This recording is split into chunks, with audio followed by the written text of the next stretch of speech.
मुसलमान अगर बहुसंख्यक हो जाएंगे तो इस देश को सोने की चिड़िया बना देंगे। नहीं, आप कहिए तो दोबारा सुनवा दें। बहुसंख्यक होगा कैसे? मैं सवाल तो ये है भाई, मैं कह रहा हूं सवाल क्या था, सवाल क्या था विवेक साइलेंस? मुसलमान असम के मुख्यमंत्री ने कहा, असम के मुख्यमंत्री ने कहा कि असम में मुसलमान बहुसंख्यक हो जाएंगे 2041 तक अगर इसी रफ्तार से बढ़े तो। भाई बात असम से शुरू हुई थी, और अगर किसी स्टेट का मुख्यमंत्री ये कह रहा है, और वो किन संदर्भों में कह रहा है, वो कह रहा है कि इसमें बड़ी संख्या में घुसपैठिए हैं, अवैध नागरिक हैं और ऐसे लोग हैं, इस पर लगाम लगाने के संदर्भ में बात बताइए।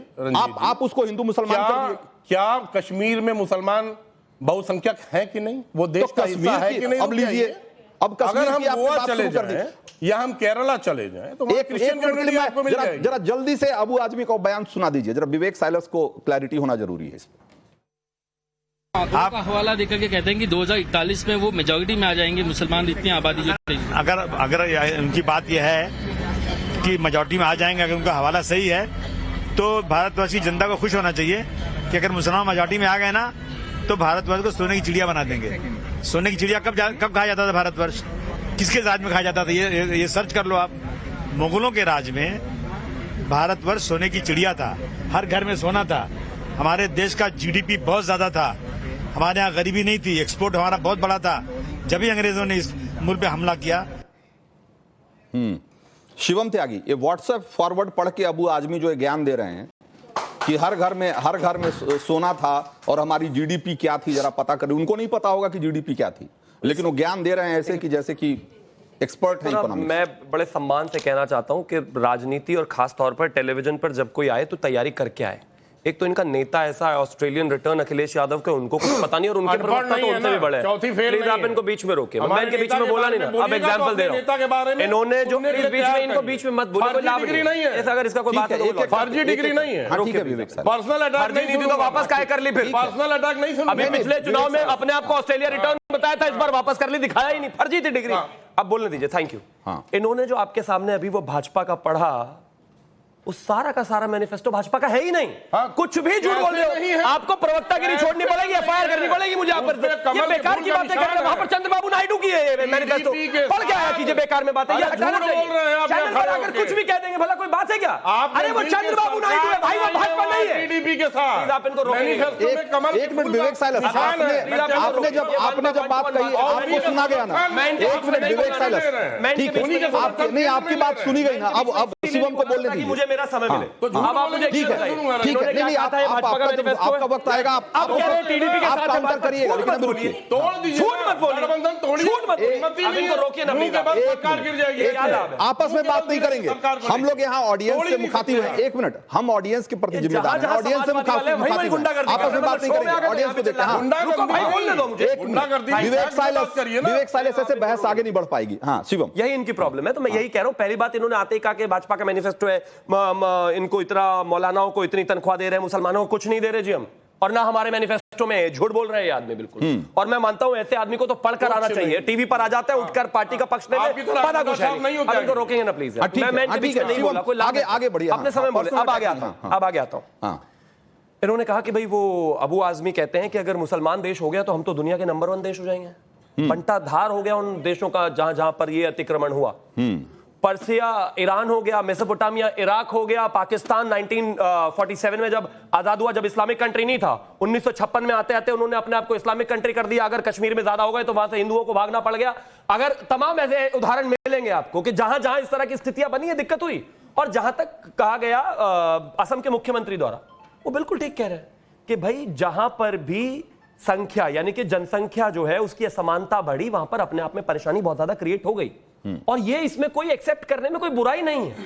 अगर कश्मीर में कश्मीरी पंडितों की जनसंख्या और पॉपुलेशन बराबर होती तो स्थिति दूसरी होती, लेकिन जैसे ही वो कम पड़े वहां हालत खराब हो गई।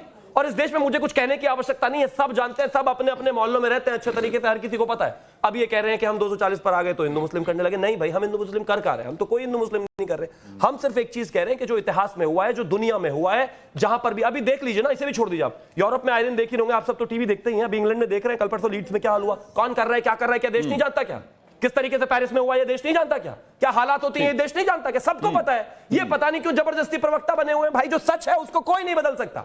और एक अंत में एक चीज कहना चाहता हूं, मैं ऐसा मानता हूं और ये देश के लिए रियलिटी है कि इस देश में जनसंख्या नियंत्रण तो है ही, लेकिन जनसंख्या समानता यानी कि जहां पर भी लोग रह रहे हैं उनका अनुपात बराबर हो बेहद आवश्यक है और जरूरी है और देखा जाना है, वरना जहां पर भी लोग कम पड़ते हैं दिक्कत होती है। ठीक है हर्षवर्धन त्रिपाठी भाई, इस देश में जब डेमोग्राफी चेंज की बात होती है, एक तरफ कहा जाता है कि हिंदू मुसलमान हो रहा है, दूसरी तरफ लोग कहते हैं कि डराने का काम हो रहा है, लेकिन हकीकत क्या, क्यों इस देश के लिए डेमोग्राफी चेंज खतरनाक है?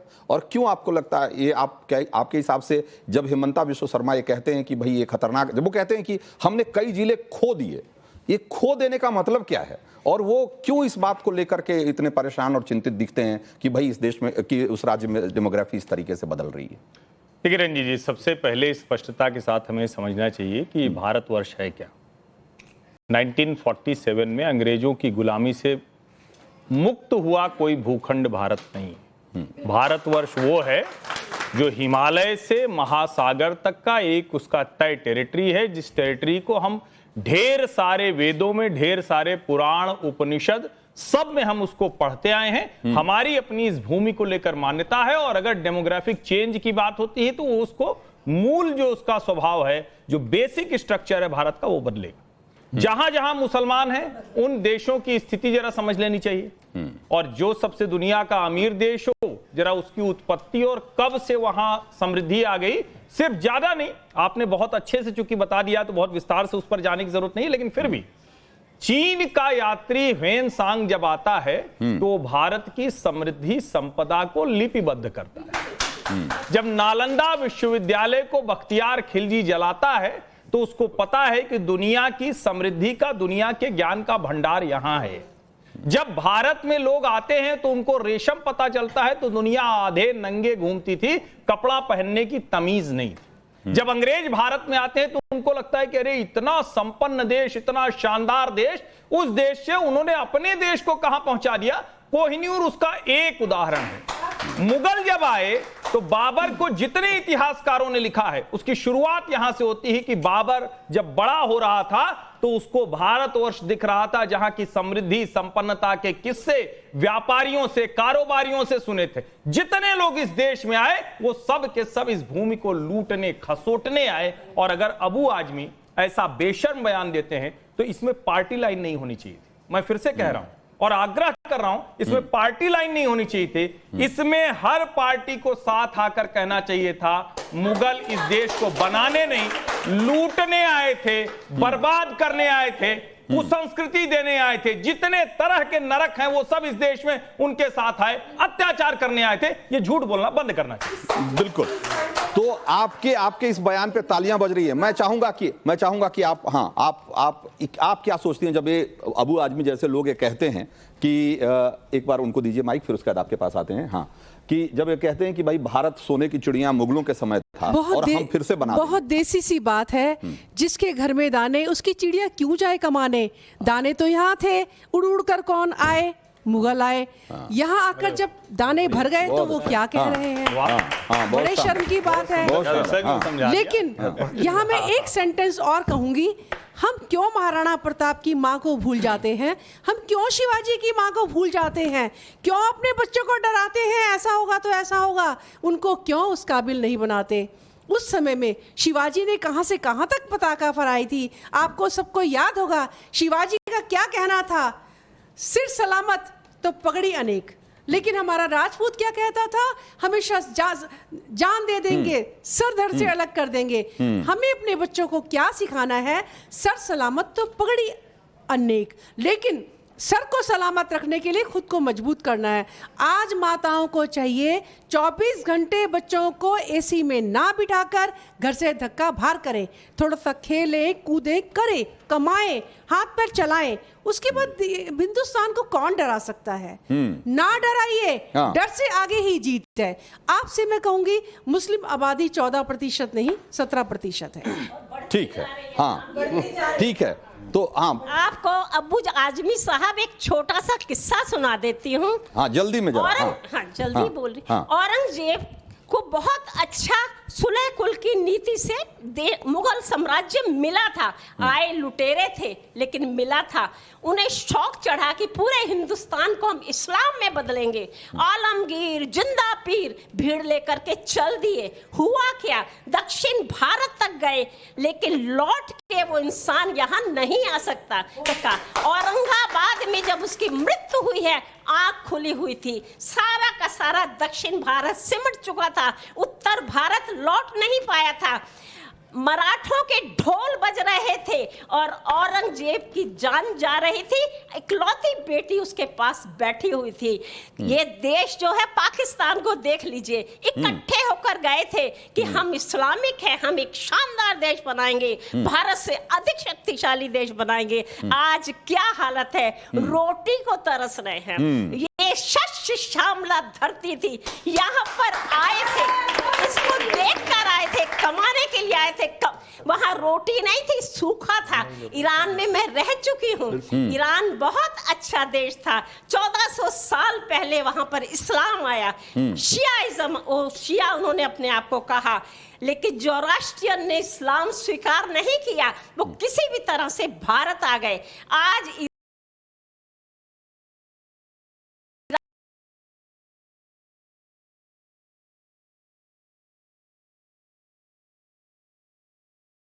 लेकिन क्या है, केवल बारूद बना रहे हैं, वर्ल्ड को इस्लाम करने की इच्छा रख रहे हैं। बहुत शानदार बात आपने कही है। दुनिया को इस्लाम हाजी मेहराजुद्दीन,